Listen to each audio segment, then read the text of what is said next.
자, 어째 블랙라벨은 잘 배우고 있습니까? 자, 오늘은 블랙라벨 잘 배우는 거 확인해 봅시다. 자, 테스트, 숙제 요거 두 개 알아볼 거예요.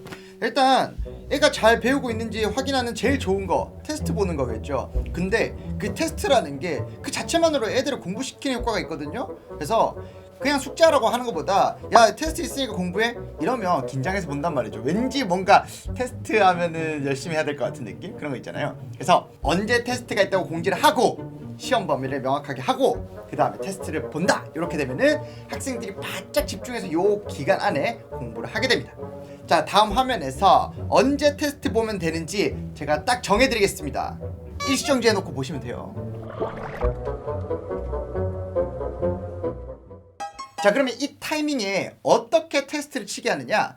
풀었던 문제를 그대로 치게 하는 겁니다. 배웠던 내용을 잘 숙지하고 있는지, 선생님이 알려준 풀이와 학생의 풀이가 얼마나 조화를 이루는지, 인강을 보고 있다면 그 인강 선생님의 거를 얼마나 잘 이해를 하고 있는지 이런 것들을 파악을 하는 거예요.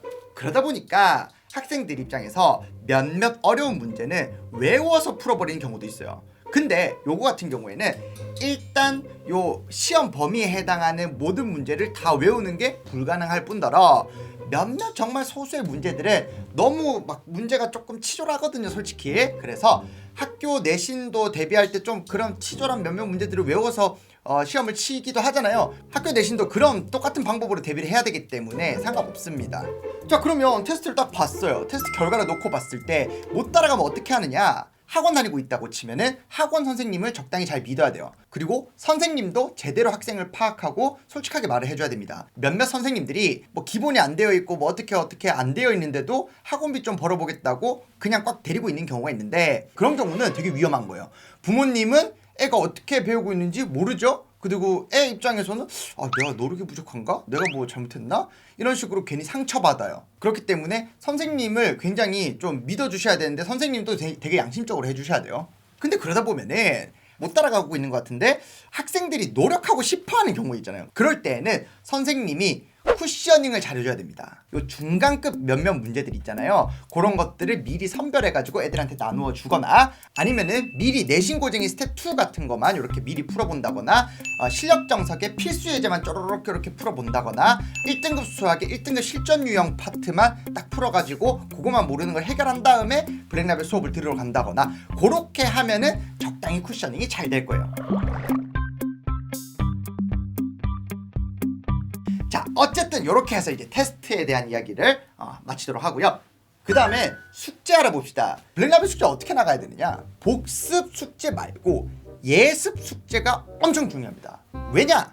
개념 나갈 때는 개념 가르치고 가르친 개념을 숙제를 하는 거잖아요. 근데 블랙라벨 같은 경우에는 애들이 미리 풀어오고 모르는 문제들, 이런 문제들을 어떻게 푸는지 이런 것들을 수업 시간에 가르쳐준다 이거예요. 그렇기 때문에 숙제가 안 되어 있으면 그냥 수업 듣는 게 의미가 없습니다. 그러니까 대놓고 의미가 없어요.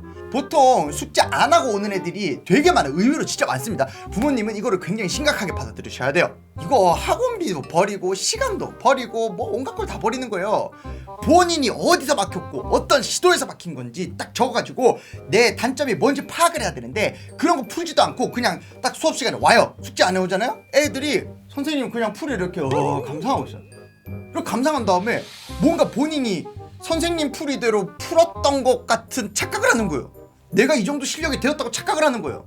그런 게 아니에요. 본인이 그 생각을 할 수 있게끔 만들어야 되는 건데 선생님 풀이를 구경하고 그냥 거기다가 난 이 정도 됐구나라고 착각하는 거 오히려 안 하니만 못하는 거잖아요. 그래서 저도 3번 연속으로 숙제 안 해오잖아요. 그러면 부모님한테 말씀드려서 그냥 관두게 합니다. 자, 그러면 구체적으로 어떤 숙제가 나가느냐? 자, 제가 지금 하고 있는 블랙라벨 수업은 마더텅 기출문제서와 블랙라벨을 병행을 하고 있고요. 학기 중에 그 보면은 중등을 대상으로 하는 고등 블랙라벨 이렇게 그냥 되게 단촐하게 나가는 거 있잖아요.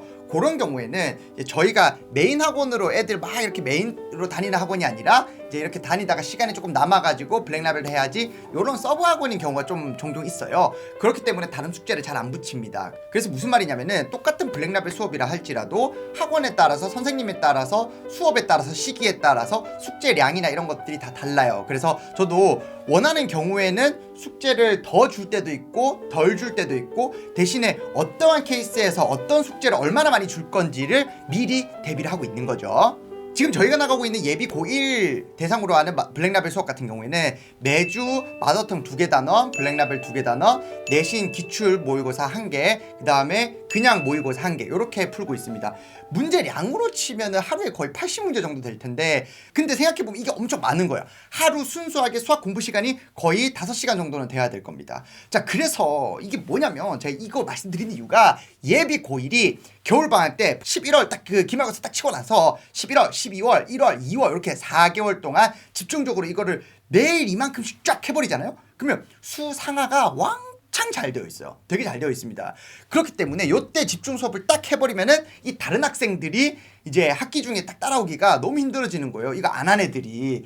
그래서 출발선이 굉장히 차이가 난다는 거예요. 그래서 3월달 딱 되고 나서 한 애랑 안 한 애랑 차이가 나더라.